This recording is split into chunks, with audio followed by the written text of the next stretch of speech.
Hi, this is DJ Ken J from Ken J Audio. Welcome to my series entitled, I Want to Be a DJ. This series is especially for individuals that are contemplating DJing, or you're just getting started and you want to get to those paying gigs. Well, there are a couple of things that we need to talk about before we talk about what equipment to purchase and how much that equipment costs. The first thing is that your first gigs are going to be gigs for family, for friends, maybe even your employer that's having an event and he does not want to pay a professional DJ. Those gigs are going to be free, and that's fine, because you, number one, need to build up a portfolio of work so that you can show individuals looking to hire a DJ. Also, you need to get experience DJing in a live setting, because all those wonderful great mixes and transitions that you come up with and the playlist that you come up with in your bedroom sound great to you, but when you get in a live setting, they may not move the crowd. There may be someone unhappy. Your client may come and request that you choose a different song or a different set of songs. Anything could happen, and you need experience dealing with those situations. So it's good to get them in a setting where you're not being paid and the pressure is not there so great to perform because you're getting paid. So that's something to keep in mind. You won't start off getting paid gigs, and even when you start getting paid gigs, you can't expect to get as much as a more experienced, reputable DJ in your area would get for the same gig. For instance, if the going rate's $600 for 4 hours, you may only get half of that when you start getting to those paid gigs. So that's something to keep in mind, because if you spend a lot of money on equipment, you may not see the return on your investment that you thought you were going to get back out of it. Secondly, you may decide, I don't even want to be a DJ. This is rougher than I thought it was going to be. I don't want to do it. Depending on what type of equipment you've purchased and how long you've had it, you may not get even half of what you spent on that equipment. Take speakers, for instance.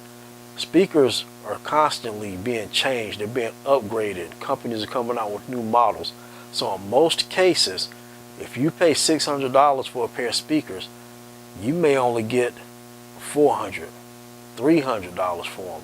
And if you've had them a year or longer, you can expect to get less than that for them.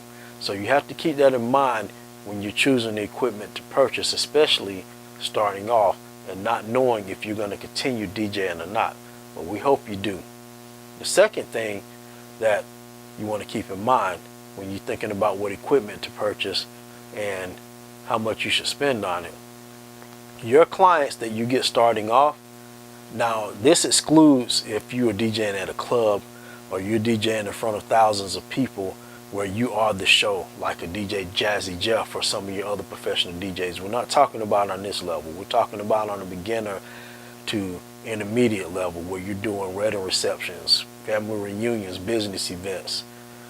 Your clients do not know, nor do they care about the name brand of your equipment. Let me say that again. Your clients do not know or care about the name brand of your equipment or the software you're using. They do care about the type. For instance, you don't want to bring some house speakers into a gig that you're getting paid to do. You want to have professional loudspeakers.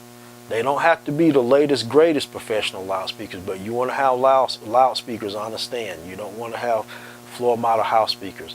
You don't want to just have speakers and come plug your iPhone up to those speakers and start playing music, because your client is going to feel like they wasted money and they won't recommend you to someone else because they're not going to view you as being a professional DJ. So they care about the type of equipment you have. But if they interact with you and they come look at your setup and they come look at your computer and they see that you have a DJ software, they're not going to care if it's Serato or a Record Box or a Tractor or Virtual DJ. They don't know about those name brands and they don't care. As long as it looks like professional software, they're going to be happy. As long as your controller looks like a professional controller and not a toy that you can purchase in a toy section somewhere, they're going to be happy. Okay, so they do care about the type.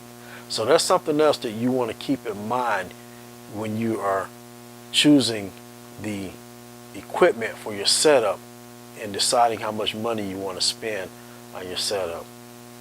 So keep these two things in mind as we move forward, because we're going to break down each piece of your setup and make recommendations on what you should buy starting off.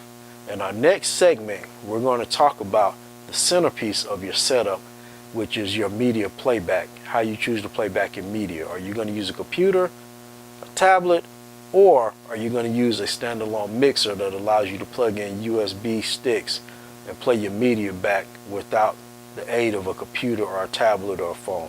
So we'll talk more in detail about that in the next episode. So make sure, if you have not done so yet, hit the subscribe button. That way, as I put out new videos, you'll be alerted and you can be sure not to miss a single video in this series. Thank you for joining me today. This is DJ Ken J. Until next week, we'll see you and have a great week.